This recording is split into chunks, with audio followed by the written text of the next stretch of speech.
I could see the little legs on it, like little pods on the bottom. It was a saucer-shaped deal. When it got over the village, and it was gone out of sight. It was a disc-shaped craft that came very close to us, flying very, very quickly.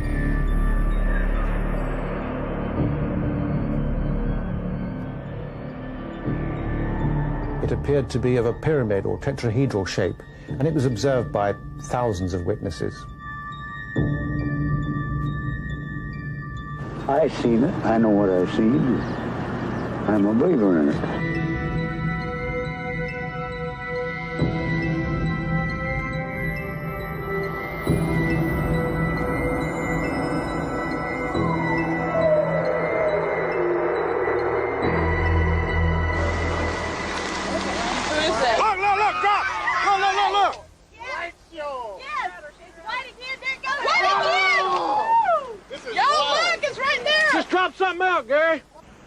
UFO-했대. 안에 갖고 UFO-했대. UFO-했다래. Ontzettend groot. Ja? Heel klein. Oh, het heeft er allemaal op staan. I am Willem Heister. I made this recording. I'm the owner of the camera. I'm a lieutenant colonel in the Dutch Army, also a military psychologist. Unidentified flying objects are usually dismissed as fantasy, but sightings are often reported by highly credible witnesses. They have even been seen by 2 British policemen. Patrol car Delta 9 with PC Roger Willey and PC Clifford Waycott, based at Oakhampton, were out on night duty patrolling the A3072, Hatherley to Holsworthy Road. Precisely 1 minute past 4 o'clock this morning, they sighted an object 400 yards away from them and at treetop level. They reported immediately to Oakhampton Police Station, where further men were brought out. There was no question whatsoever that this was a figment of the imagination. It was definitely there. It was definitely either manned by some sort of being or remotely controlled. It was definitely being controlled to view our car or... You had the feeling that it was watching you? Definitely, yes. Pilots, astronauts, even the first round-the-world yachtsman Francis Chichester have reported seeing things which seem to defy rational explanation. It was a perfect shape. It was shaped sort of well, like a pearl with a tail. You know, just a blimp, a pure blimp shape. And I watched this thing, and suddenly it disappeared. And I thought, well, am I seeing things? Reports of sightings can always be questioned, but film of UFOs is harder to refute. These images were taken over Utah in 1952. The film was minutely scrutinized by the US Navy's Photographic Interpretation Lab. They concluded that the objects weren't birds or balloons, but self-luminous, unidentified flying objects. But in spite of such evidence, scientists have always been skeptical. Sir Richard, what do you think of this flying saucer business? Well, it's impossible to say what people actually see unless you're there at the time, and you do get all sorts of reports. If one didn't see it oneself, one can't say what it is they actually saw. You've never seen anything yourself? No, never. Between 1948 and 1969, the US Air Force investigated 12,618 reported sightings. Over 11,000 were identified as material objects, weather conditions, or hoaxes. But 700 cases remained unexplained. As the number of sightings grew, UFO groups sprang up all over the world. For Charles Bowen, editor of Flying Saucer Review, the debate wasn't so much about whether UFOs were real, but where they were coming from.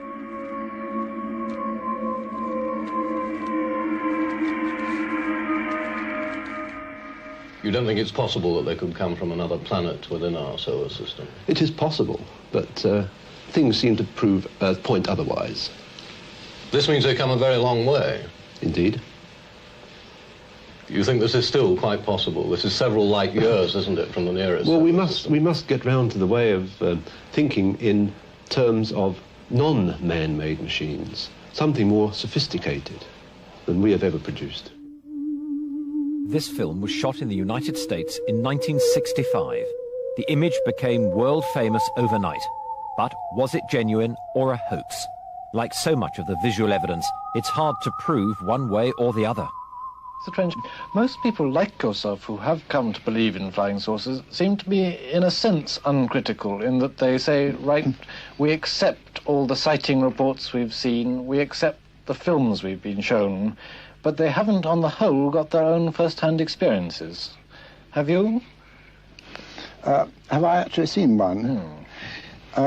Yes, I have seen one. I saw one in 1963 in London from my flat. One that satisfied you beyond all reasonable doubt?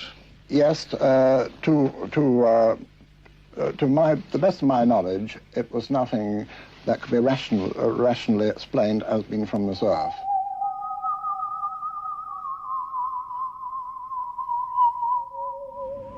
South America seems to be the most active area for flying saucers. Ufologists believe the spacemen may even have bases there in the Mato Grosso and the Andes, and even underwater along the Atlantic coast of Patagonia. In France, an investigator discovered that reported sightings for one September night in 1963 fell in an absolutely straight line from Bayonne to Vichy.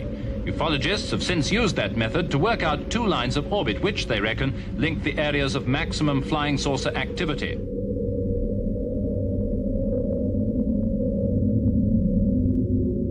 Gordon Crackey from the British Foreign Office had his own theories. I think that there is more than one type visiting us. I think there are at least 5. I'm talking of types of beings, not types of craft. There are about 30 types of craft. I think a minimum of 5 types of beings are coming, and possibly 8. And I think that some of them may be friendly and some may not be.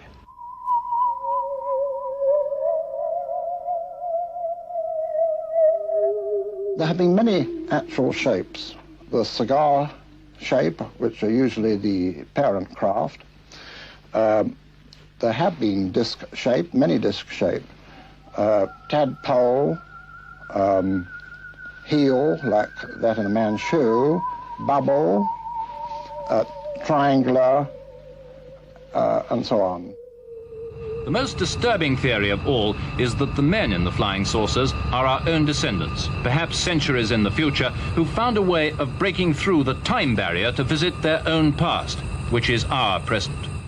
It is part of modern astronomy, isn't it? It's accepted by modern astronomers that it's possible that there are many planets in our galaxy that could sustain our kind of life, or life similar to ours. Oh yes, in our galaxy, but not in the solar system. This makes an enormous difference about the travel time.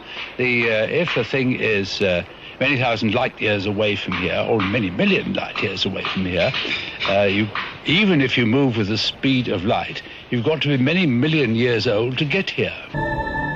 Friendly or not, in the United States, the military faced growing criticism from the public and the media for not taking the subject seriously. In 1966, the US Air Force tried to silence its critics by asking the University of Colorado to conduct the most exhaustive scientific study of the UFOs ever undertaken. Their aim was to put an end to speculation and clear the air of flying saucers once and for all.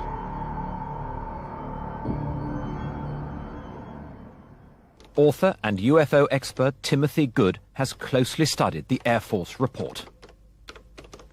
If you actually read the scientific study, which is a very, very long book, it's quite clear that a relatively large percentage of the cases investigated by specialists, by scientists in specific disciplines, were unexplainable. I think something like 30% of the 117 cases examined by the Colorado University Commission were unexplainable. The report satisfied the military establishment, but it didn't stop the sightings.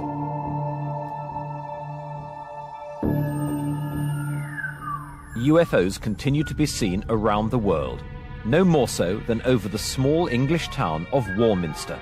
During the 60s, it became the UFO capital of the world.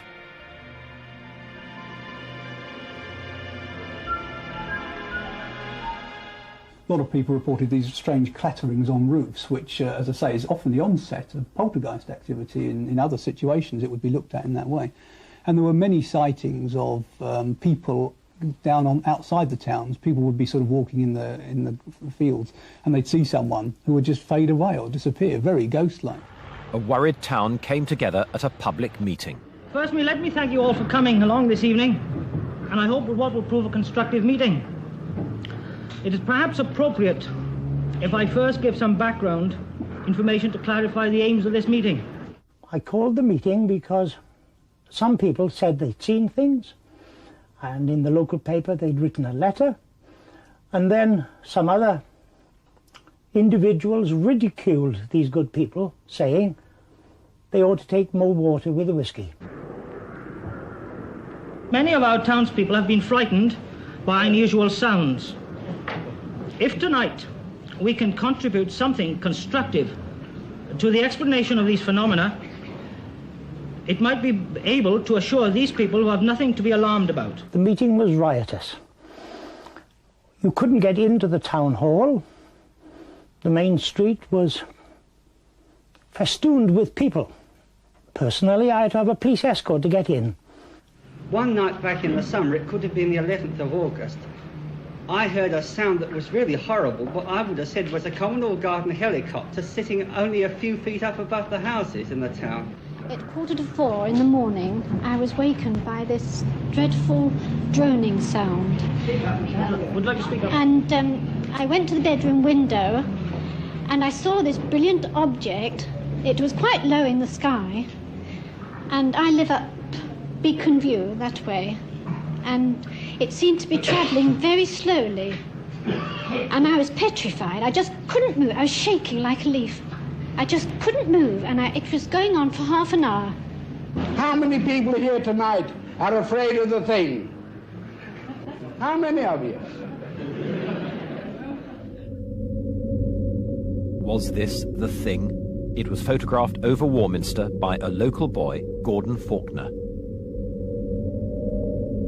From what he told me at the time, he was coming out from his house to take his camera, which was a rather nice one, a Japanese one, that time, much better than the one my daughter had, and he was bringing it down to loan it to her, and he was just coming out of his garden door, and he looked up and saw this thing across the skyline above the houses, and he thought, that's something odd, and he had his camera, so he just snapped it. Didn't really think any more about it, thought, well, it was odd, but when it was developed, of course, that was the photograph that was sort of accepted all the way round. The events that so terrified the inhabitants of Warminster sparked the imagination of John Spencer, then only 11 years old. Now Vice President of the British UFO Research Association, he is still intrigued by the Warminster sightings. In terms of flying saucer pictures, it's about as good as they come, which is to say pretty bad. There's a general rule in flying saucers that the most clear pictures, usually eventually, you can find the strings that hold them up. The real ones do tend to be sort of pretty grainy, pretty blurred, because by their nature these things are reported as moving at high speed and often soundlessly and often surprisingly. So, you know, Gordon's account is pretty well a standard one, and the picture is not surprisingly very blurred. I have to say it's a very limited picture because there's nothing else in the picture at all to give it perspective or size or distance. As you know, almost every dimension of the thing is a guess. Armed to the teeth with sophisticated devices, the world's UFO enthusiasts flocked to Warminster.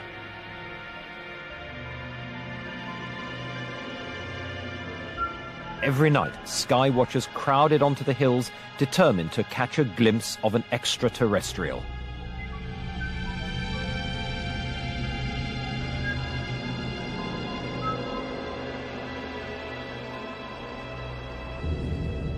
A local farmer, Molly Carey, got caught up in UFO mania.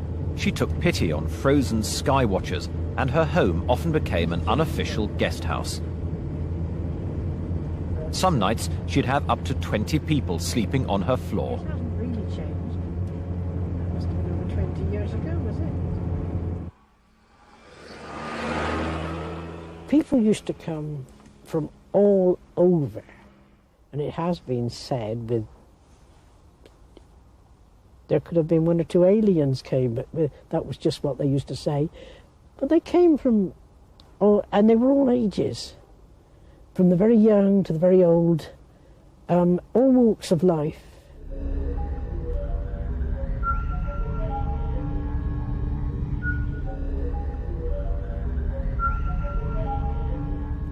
I remember the UFO flap down in Warminster back in late 1964, I think it started, and it went on through 1965 through 1967. At the height of it, I went down there, and I can remember traipsing around very cold hilltops together with teams of other enthusiasts. I never saw anything other than satellites and aircraft, I have to say, even though others disagreed with me. What was always interesting with the Skywatchers is that you could see the sociology of UFOs as well as what was in the sky. You could see different people, and you could stand in a group of people, and in 6 people, 3 of them could see lights in the sky, 2 of them could see nothing whatsoever, and another person could see portholes on a spaceship from Venus. And that was always fascinating, that different people could interpret things so obviously genuinely and passionately, but it taught, I think, all UFO researchers a lot about we have to study people as much as we have to study photographs. 30 years after the famous photo of the thing appeared, John Spencer had a call from a friend of Gordon Faulkner claiming the photo was a fake. Gordon Faulkner and I did some experiments with little models made out of milk bottle tops and buttons and bits of I can't remember exactly what they were made of, but they were all small. They were trying them in the air, taking photographs, trying to get a rough idea as to how small it could get. The film being developed by somebody local. According to Roger, Gordon and he and others involved, indeed he thought people working here in the Warminster Journal at the time, got together to play a practical joke on the then owner, Charlie Mills. Roger makes the point that, considering the fuss that had been going on in Warminster, he believes that Charlie Mills knew this was a joke, because here it is, it's a tiny little paragraph here, and it's right next to Mrs. May Butterworth advertising for someone to take over the job of counting wildfowl on Shearwater in the winter months. In other words, there's been no fuss made about it, considering the apparent value of this, and considering the extraordinary spread that came in the Daily Mirror when Arthur Shuttleworth took it to the Daily Mirror within the next day or so.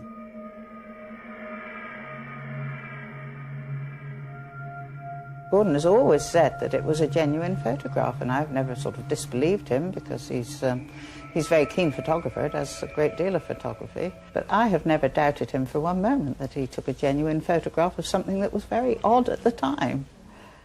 If anyone can prove that Gordon Faulkner is telling the truth or lying, or that Roger is telling the truth or lying, it won't make any difference to the impact this photograph had. Whether it was milk bottle tops and buttons, or whether it was a genuine UFO, the picture centred attention on Warminster.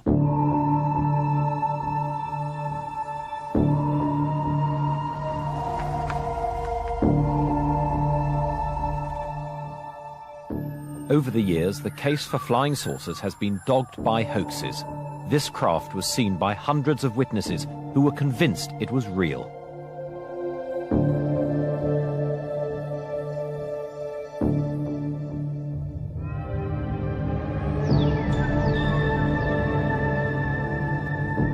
In reality, it was just an elaborate April Fool's Day joke to publicise an airline.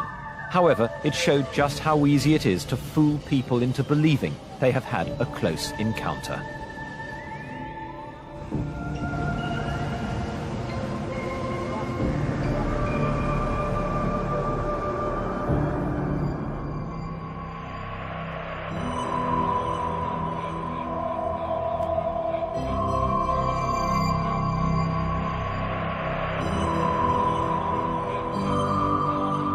Photos and fleeting sightings can easily be explained away, but in the 1980s, the story took on a new dimension.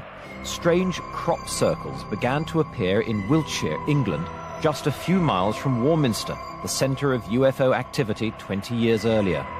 Even some die-hard skeptics were puzzled.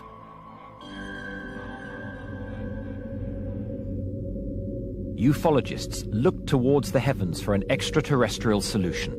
They hoped to see circles being formed and catch a glimpse of what or who was creating them. Seriologist Colin Andrews has been investigating crop circles for more than a decade. We are looking at extraterrestrial or indeed simply a level of nature, high nature, we don't understand. Once again, sky watchers began flocking to the hills.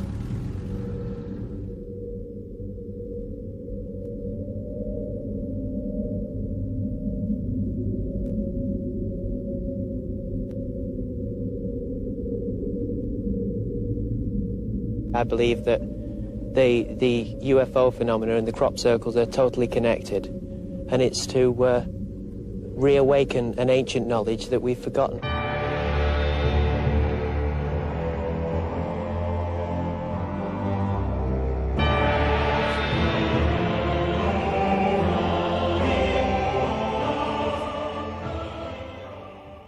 Colin Andrews has been collecting and processing crop circle statistics in an attempt to solve the riddle.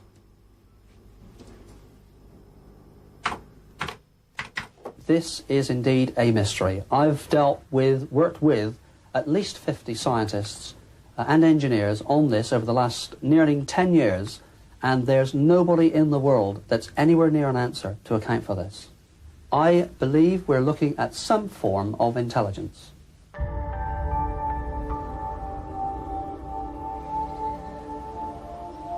In September 1991, Doug Bauer and Dave Chorley owned up to creating at least some of these mysterious patterns. We wanted to make the UFO societies think that a UFO had landed, you see. And after a few years, they didn't know whether to believe it or not. And as the years rolled by, we started doing certain patterns. And as you see today, we've got quite complicated in them. At certain times of your life, you love to take somebody for a ride, don't you? If it's not doing any harm. And I didn't see it doing any harm. A relationship was originally perceived between UFOs and crop circles. It was thought that the crop circles were UFO landing sites. Only at the very beginning, when the first sighting of a crop circle was found, it was circular, and it was UFO researchers that investigated it. If we believe the claims of Doug and Dave, who say that they actually manufactured crop circles, the first elaborate pattern that they went for was a sort of one major circle in the middle and 4 outriders at the edge. And they said that they deliberately created that in the shape of the lunar module to make it look like something had landed. The experts weren't so easily fooled. It's an obvious, I mean, it's absolutely obvious. This here, you see, it's not consistent at all with the genuine phenomenon. To this day, the crop circle controversy continues. An amateur cameraman captured on film this shiny object flying up from the corn. Could this be an extraterrestrial explanation for the crop circles?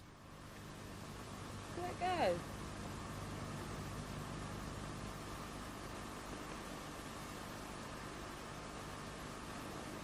Now where's that piece of paper? It's a bird. What? A shiny bird?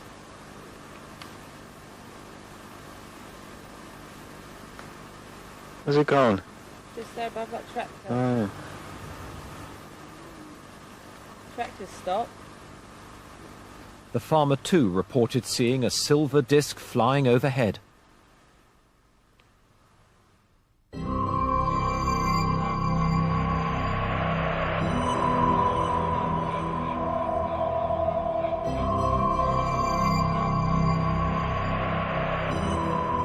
In the late 1980s, the ufologists' attention switched to Florida and the town of Gulf Breeze. Over the dunes. Oh my God. There she is. There she is, right there. Oh my God. In 1987, this small coastal town in America was overtaken by UFO fever. Like Warminster, the UFO sighting put Gulf Breeze firmly on the map. Watching it here, kind of solid in the sky right there. That's the tower way back beyond. Local property developer Ed Walters took this video in 1993 while walking along the Pensacola shoreline. Oh my God, just hovering right there. Bob Urschler, an aerospace technologist, was intrigued by the stories coming out of Gulf Breeze and went to look for himself. It was at night the first time Ed and I were driving in his truck just across the bridge here to Pensacola. And as I'm sitting in the passenger seat looking across at Ed, I noticed just out through the window this extraordinary object, really, that was just above the water. You could even see the glow of the light on the bottom of the craft reflecting off of the water surface, which was kind of ripply. And it was such a shock, really, to see exactly what was in the photographs that I had been analyzing for the past year. And I'm asking Ed, what is that? And he's looking out the window, and he's excited as I am, because this is the first time anyone else has been with him when he actually saw, much less photographed, one of these objects. So he's asking me what I'm seeing, and we're describing to each other exactly what we're seeing, and this thing is just pacing along with us for about a minute and a half as we cross the bridge here and approach this hump, and then it just kind of glided over towards the shoreline, away from us, and out of sight. Urschler had studied dozens of pictures of Gulf Breeze sightings. Seeing one for himself dispelled any remaining doubts about their authenticity. It was no longer an issue of, was it real? It was indeed real. It was a real solid object that could perform physical characteristics of aerodynamics that was absolutely foreign to aerospace technology as I knew it. Ed Walters took some spectacular pictures of what he saw above his home. To many people, they were convincing proof that flying saucers are real. Some months later, Ed took this video footage from his back garden. It appears to show three similar objects maneuvering behind the trees.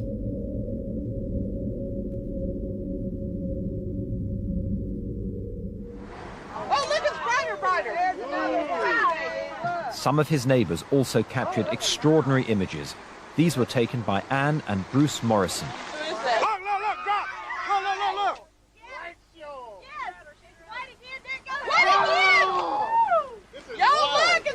Just drop something out, Gary. Again. It's still coming down. Pictures like these were reinforced by physical evidence of inexplicable goings-on. One particular instance still stands out. December 17th of 1987 marked a threshold in the evolution of the investigation here of the UFO phenomenon in Gulf Breeze. On that night, Ed Walters, from his house just down here, got the familiar buzzing he'd been accustomed to hearing with the craft showing up, and he looked out and saw this craft right out here above the field, just a few feet above the ground. And what was remarkable about that in the photograph that followed was in the days and weeks of the investigation that followed, we had a physical phenomenon. The craft had affected the grass here and the soil in such a way that first all of the grass had turned white, and the ground itself had undergone some sort of energy exposure. For 2 years, you could clearly see the mark where this craft had been hovering.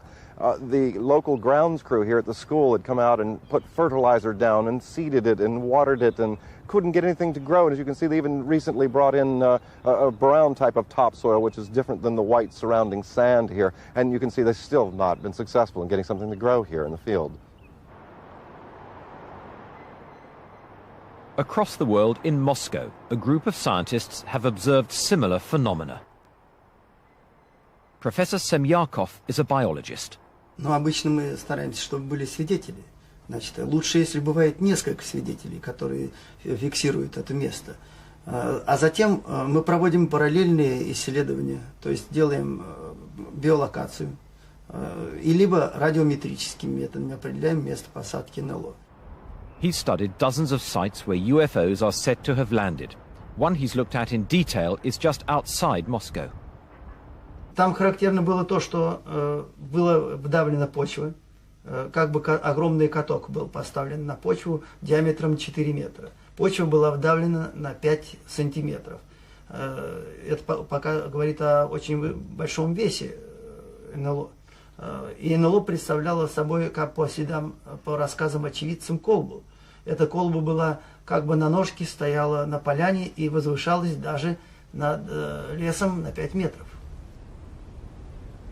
He has also conducted experiments using insects. И что для этого пришлось сделать небольшой аппарат. Он заключался в том, что в камеру, мы взяли камеру, в этой камере была мембрана, и в эту камеру помещались мухи. Но мухи какие? Дрозофилы, бескрылые линии. Мухи могли только бегать по этой мембране, но не могли летать. Далее шел усилитель, и все это прослушивалось наушниками. Получалось так. Достаточно было, вот в частности эти исследования проведены также в Шарапе-Охоте, было достаточно войти в зону посадки НЛО, как мухи возбуждались. Достаточно было выйти из зоны посадки, мухи опять затихали. Обычно в темноте, в камере, в которой они находятся, они ведут себя тихо и не двигаются. Таким образом, мы можем создать и биоиндикатор, который работает на основе использования насекомых, которые очень чувствительны к различным полям и изменениям полей. Many UFO sightings take place near military installations. One of the best documented was at a US Air Force base in Suffolk, England in 1980. Guards reported seeing a strange object in the forest. A patrol was sent out. The following extracts are taken from a recording made at the time.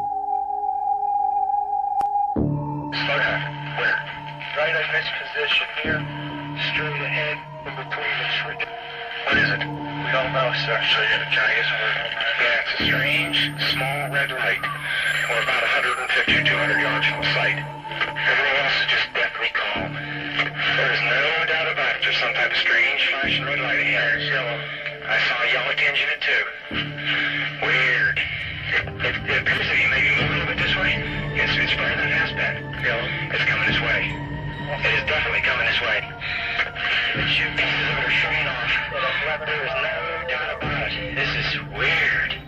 Zero 15 now. We've got an object about 10 degrees directly south. 10 degrees off the horizon. And the ones to the north are moving.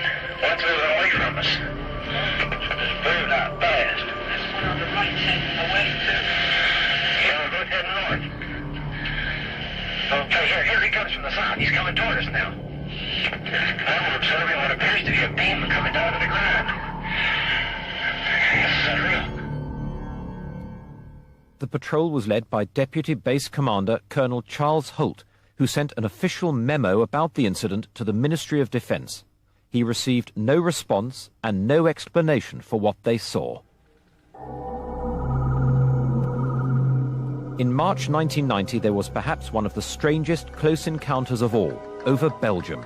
This time, the Belgian Air Force were able to scramble 2 F-16 fighters to intercept the unidentified intruder.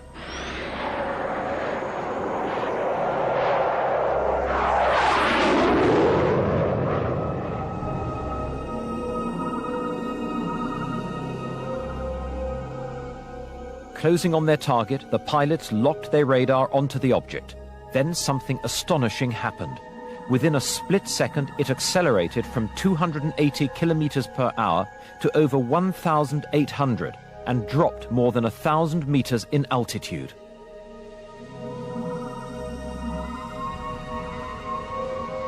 The force created by such a maneuver would be 4 times greater than the human body can withstand. Unable to match the speed of the UFO, the 2 F-16s returned to base.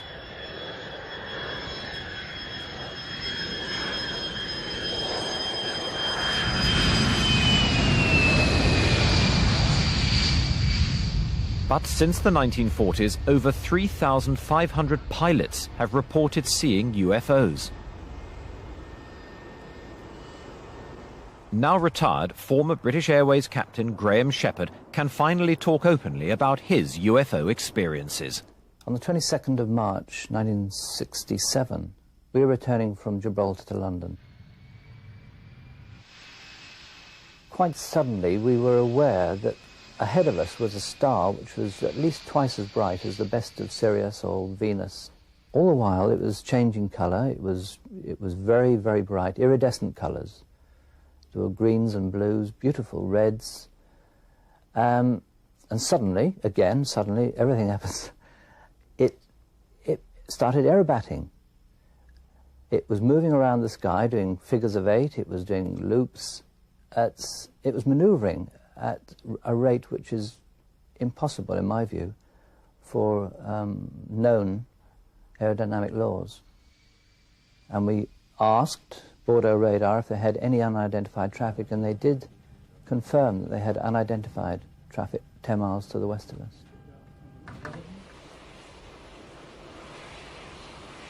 Sorry, Victor 139, thank you. Pilots, better than anybody else, know there is often a rational explanation for a phenomenon they see in the skies.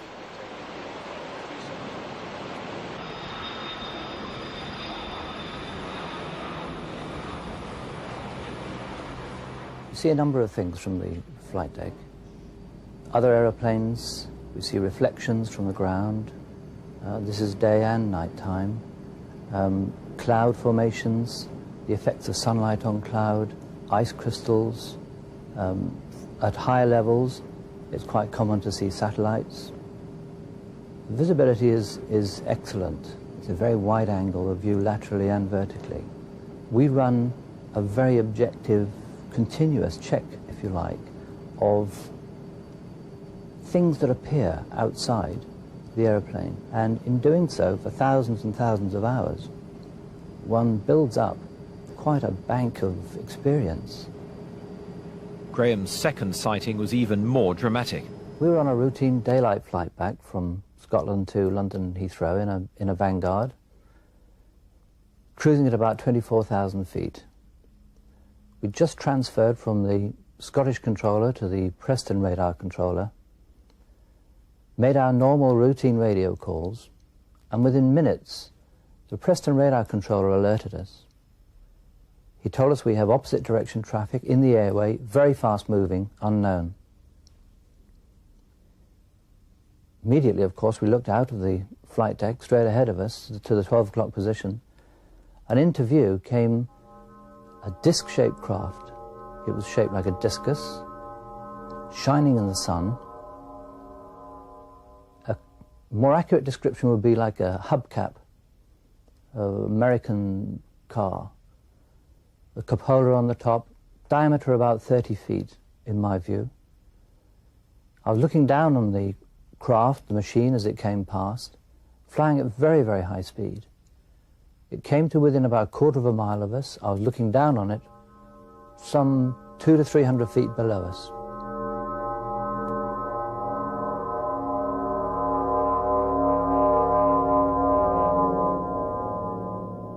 There are two very curious things. First of all, there was no shockwave from this machine. It was close enough, in my experience, it was close enough to give us quite a bump, a noise and a bang as the shockwave passed us. Secondly, we made no attempt to report an air mist, a near collision, or file an air safety report. So that not only us as a crew, but the Preston radar controller were aware that its strangeness didn't qualify it for an air miss or air safety report. 25 years on, I feel I've got a long and happy career behind me, and I feel so strongly that the whole subject is, and should be, in the public domain. So I broke ranks, if you like. I broke ranks and decided to talk about it openly to the media. British Airways were apoplectic, is the only word I can use. They gave me lengthy interviews, and they followed up the interviews with a letter which, in all fairness, does describe the conflict that does exist between a subject, the UFOs, which is on the fringe of believability, and the credibility of British Airways captains. British Airways want the least possible controversy. They don't want wacky captains. They don't want wacky crews. They don't want any of the aircrew involved with any subjects which have the slightest possibility of compromise. Since modern UFO sightings began, believers have accused politicians and the military of a cover-up. How much do you think governments have suppressed what they have seen, or what organs like the air forces have seen? It is something that I can't quite frankly prove. You think that the authorities really are suppressing the information? Not yes, suppressing, that's true, and not allowing their junior officials to know anything, so they can't tell lies anyway. 5, 4, 3, 2, 1, 0. All engine running.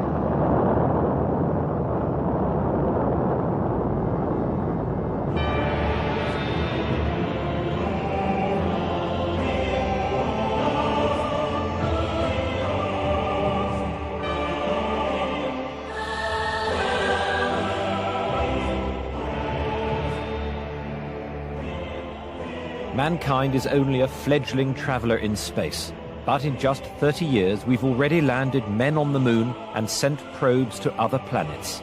Are we really the only people out there?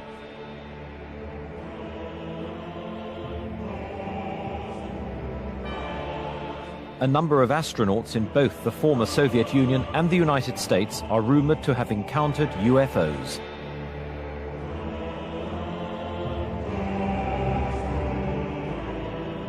Armstrong is reported to have seen a UFO, or 2 UFOs, on the moon, together with Buzz Aldrin.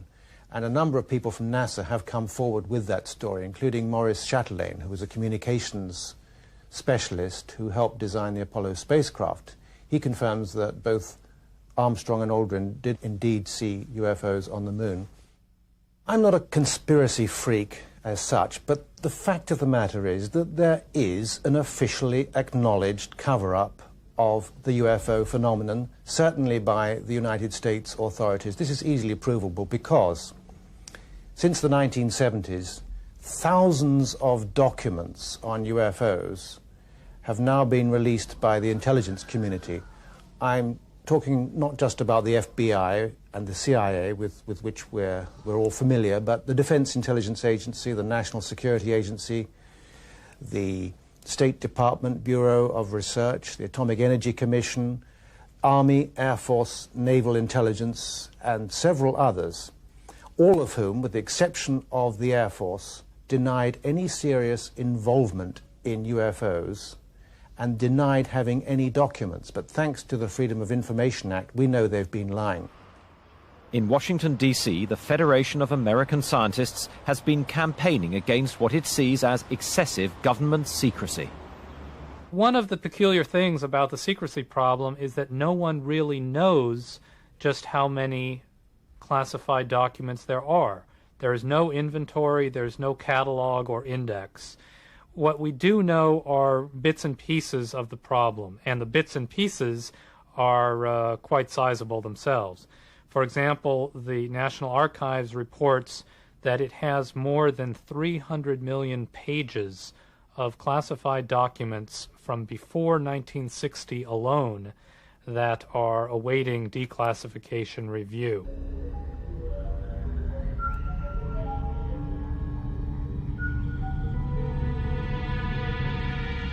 There is a vast quantity of government documentation on the phenomenon of unidentified flying objects of one sort or another. Timothy Good has had first-hand experience of official secrecy. The object that I saw in the sky here in southeast London in 1980 first appeared as a bright point of light, just like Venus or a very bright star.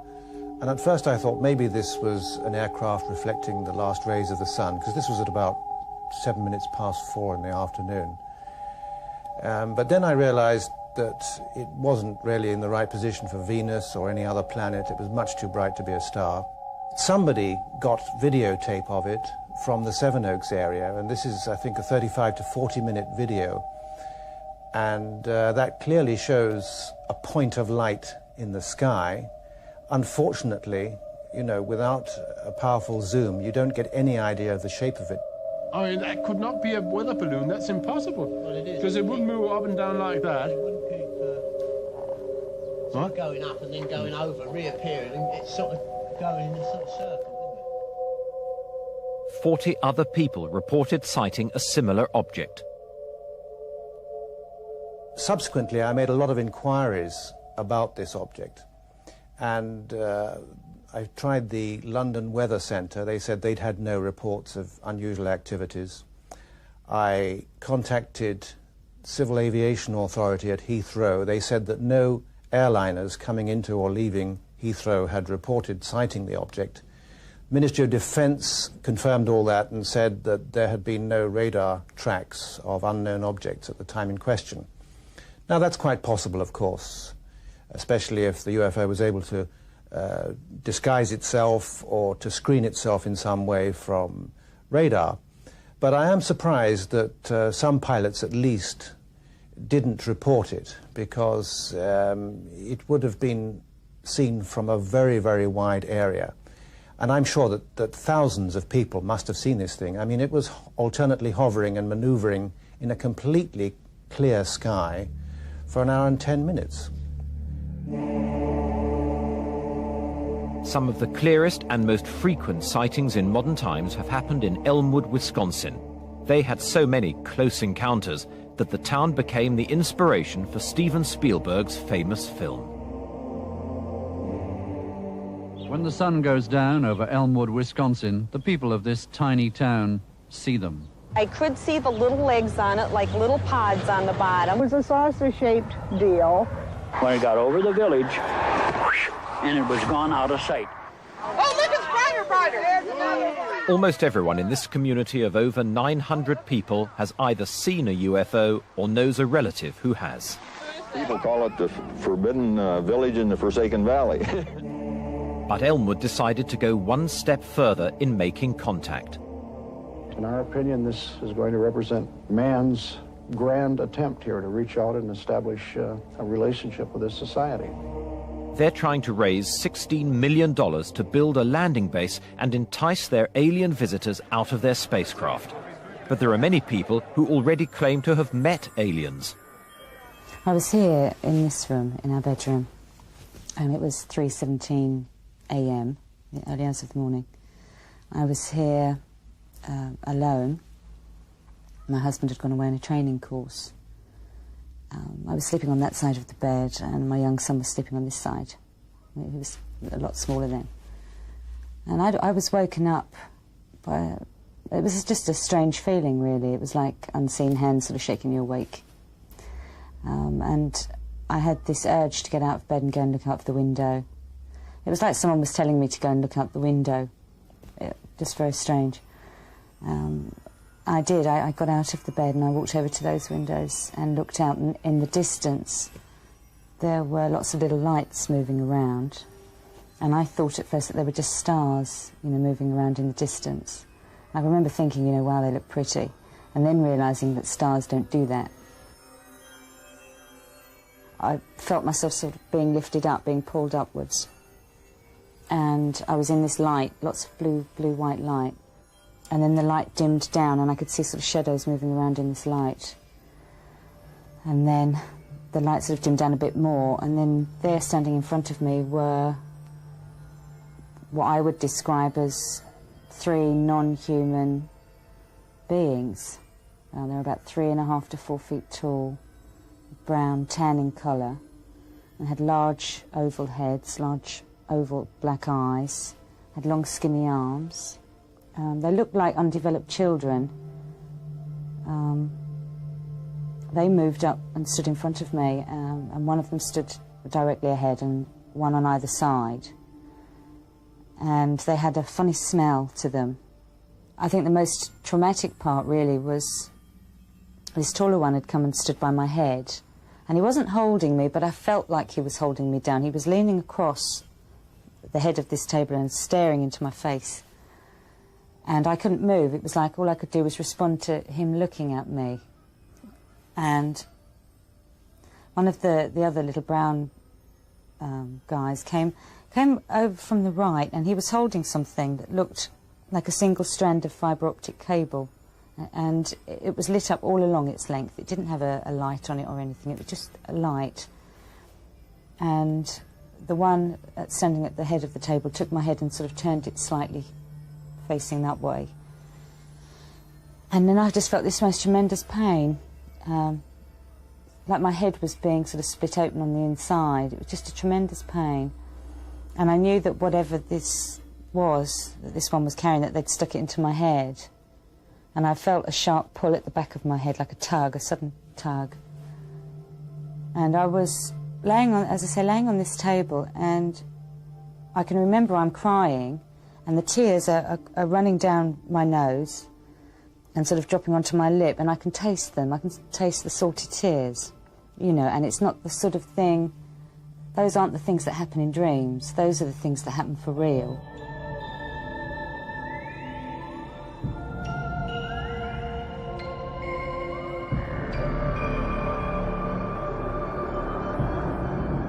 I have experienced vivid dreams like, you know, everyone else, and they remain with you for a while. In fact, they're extremely vivid.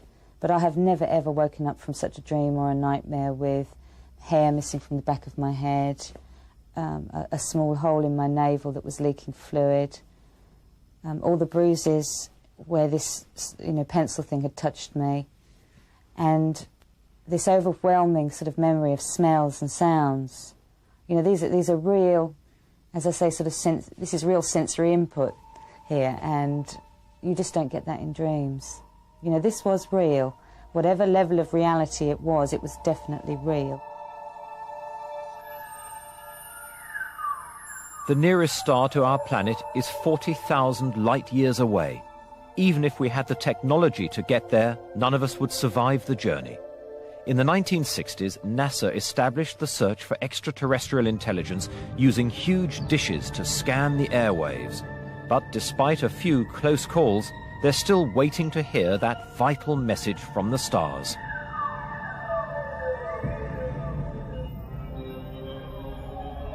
This object was seen in Ottawa, Canada in 1991 and recorded by an unknown cameraman. The object still remains a mystery.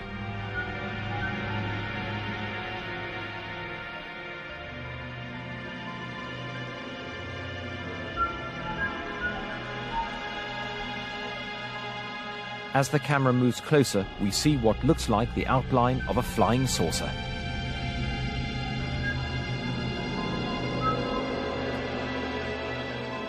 I believe UFOs have been going on, if they are natural energies, they've been going on as long as the Earth's been going on. I think it's part of the natural environment of the Earth. They got a name for themselves in 1947 when Kenneth Arnold saw some in Washington State, USA, and he used this phrase that they were moving like a saucer would if you skipped it across water, and the newspaper reporter then picked that up and used the term flying saucer. I've described that term, flying saucer, as the best advertising slogan in the world because people are still buying the product 40 years later even though they don't know what they're buying. I'm convinced that there is a very fine line between fear of ridicule and official secrecy. And I'm sure that one of the reasons the authorities are loath to get involved in any public discussion of the phenomena is because they're afraid of looking stupid. In 1977, NASA launched the Voyager space probes on a mission to travel into infinity, deep space. On board, they carry a message from the human race.